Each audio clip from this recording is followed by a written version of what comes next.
Don't worry, fountain pen fanatics, we've saved some of the best for last. If you're the kind of person who likes to get hands-on with their pens, Noodler's Konrad Flex is about to become your new go-to. It's got a flex steel nib that gives you some serious line variation, and a twist piston mechanism that holds a ton of ink. Plus, you can unscrew the blind cap and tinker with the nib and feed to get the exact writing experience that you want. And check out the swirly, colorful body. It's made from a celluloid derivative, which is actually biodegradable and comes from a renewable resource.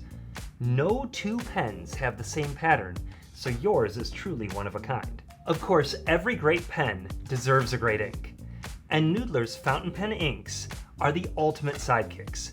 Budget-friendly, bursting with color options, and even a few tricks up their sleeve, like this one. Behold the Blue Ghost! Invisible in daylight, it becomes readable under UV light, perfect for clandestine notes or adding a hidden layer to your artwork. You can even mix it with other inks for a custom fluorescent option.